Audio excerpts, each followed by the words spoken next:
5월 10일 아침입니다. 울림이 있는 낭독 프리지아 향입니다.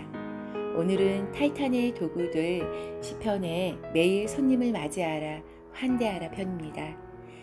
매튜 물레네그는 전 세계 인터넷 사이트 중 25%가 사용하는 오픈소스 콘텐츠 관리 시스템인 워드프레스를 개발한 인물이다. 어느 날 월스트리트 저널이나 포브스, 테드, 로이터 통신사의 웹사이트를 방문한 적이 있다면 그건 워드프레스가 실제로 사용되는 모습을 본 것이다. 워드프레스의 가치는 10억 달러 이상으로 알려져 있고 매트의 개인 재산은 4천만 달러에 이른다. 나아가 그는 500명의 직원이 세계 각지에 흩어져 일하고 있는 오토매틱사의 CEO이기도 하다. 나는 이 회사의 고문을 맡은 영광을 누리고 있다. 달리는 개는 어떻게 되었을까? 매트와 나는 많은 날을 함께 여행했다. 여행을 통해 매트가 장르를 가르지 않는 독서광임을 알게 되었고 그것이 그의 엄청난 성공을 일군 밑바탕이 되었다는 사실 또한 알았다. 특히 매트는 피터 드래커와 그가 쓴 자기경영 노트의 열렬한 팬이었고 동시에 이 책에도 등장하는 알랭드 보통의 프루스트를 좋아하세요 같은 철학사들을 여행 내내 손에서 놓지 않는다. 2008년 그리스로 향하는 비행기 안에서 나는 내가 쓴 4시간의 저작권을 침해하는 사람들 때문에 잔뜩 흥분하고 있었다. 그런데 매트가 그게 그렇게 화를 낼 문제인가요? 라고 하는 바람에 순간 멍해졌다. 아니, 이게 정녕 그토록 책을 좋아한다는 사람이 할 말인가? 매트가 담담한 어조로 덧붙였다. 팀, 화를 낸다고 해서 그 사람들의 당신의 정식 판본을 사지는 않을 거잖아요.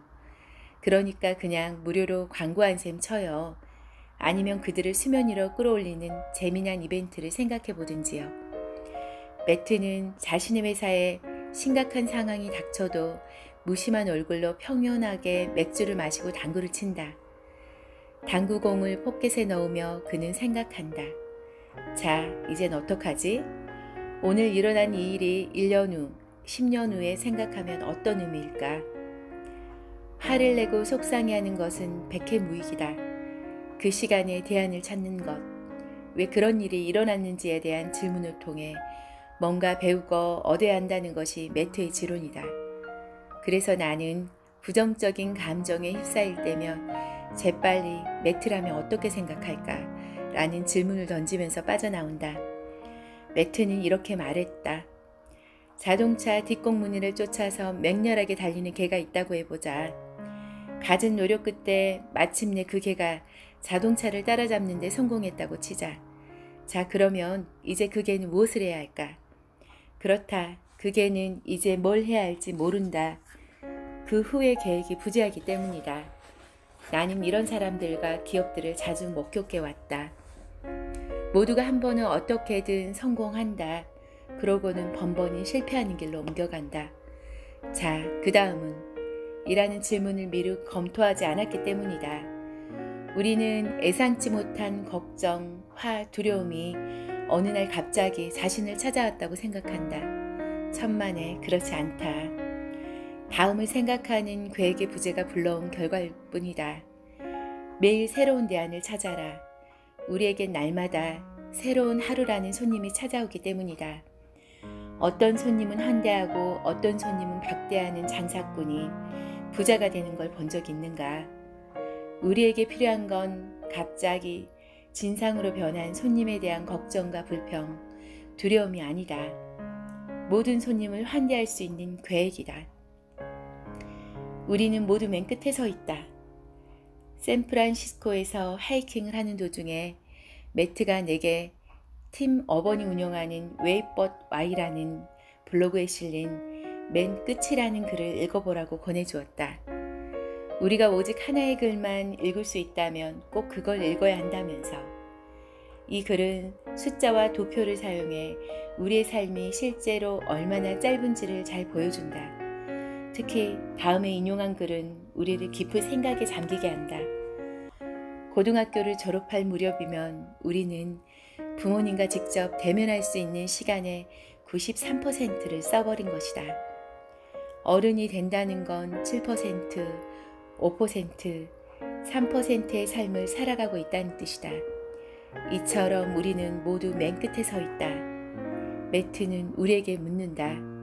남은 7% 가운데 당신은 몇 %를 화를 내고 걱정하고 좌절하는 데 사용하고 있는가? 다음은 현자와 부자로 만들어줄 도구들입니다.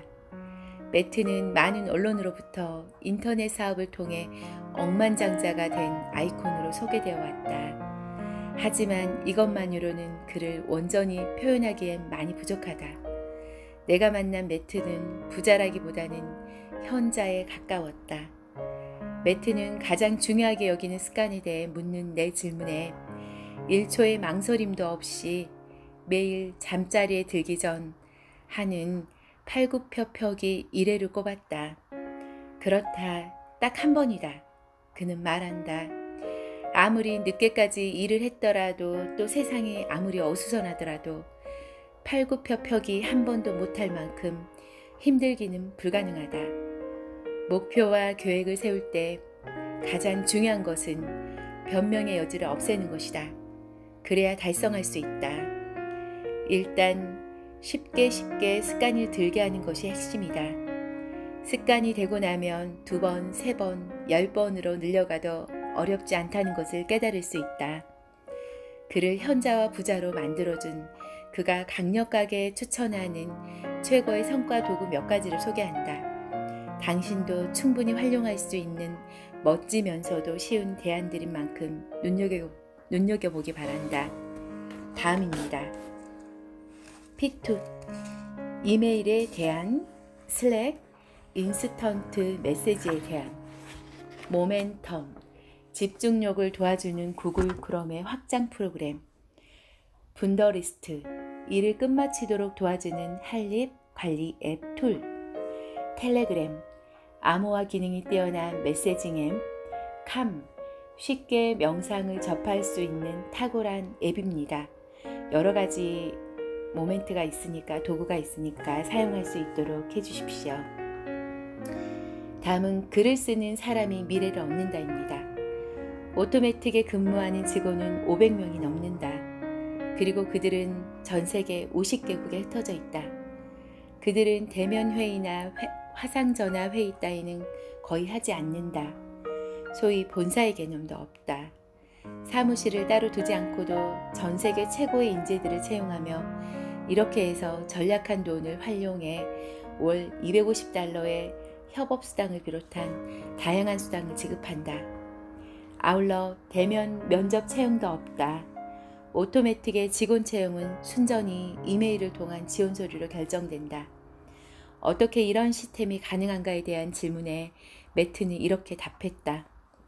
이메일로 첨부된 서류, 양식, 글꽃, 서체, 복사 기능 사용 여부 등을 꼼꼼히 확인한다. 하지만 당락을 결정하는 가장 중요한 기준은 글을 명확하게 쓸 줄 아느냐다.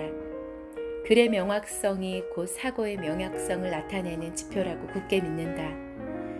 디지털 시대가 발전하면 할수록 글을 쓰는 사람이 기회를 얻게 될 것이다. 오늘날 큰 성공을 거두는 사람들 모두는 말하기와 글쓰기에 탁월한 실력을 갖추고 있음을 우리는 어렵지 않게 발견한다. 매트는 직접 글을 쓸 때도 단어 선택과 어순, 어휘와 문법에 엄청난 관심을 집중한다. 앞에서도 말했듯이 우리는 부모님과조차 직접 대면할 시간이 10%도 남지 않는 삶을 살고 있다. 하물며 가족이 아닌 사람과 대면할 시간이 얼마나 남아있겠는가. 이를 생각하면 오토매틱의 인재 채용 시스템을 어렵지 않게 이해할 수도 있다. 바야흐로 그 어느 때보다도 글로 사람들의 마음을 사로잡고 설득하고 변화시키는 시대가 왔다.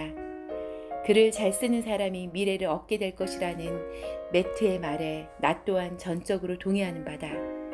그는 마지막으로 덧붙인다.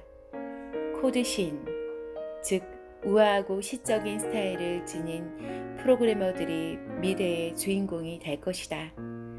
고맙습니다. 오늘도 기쁜 하루 되십시오.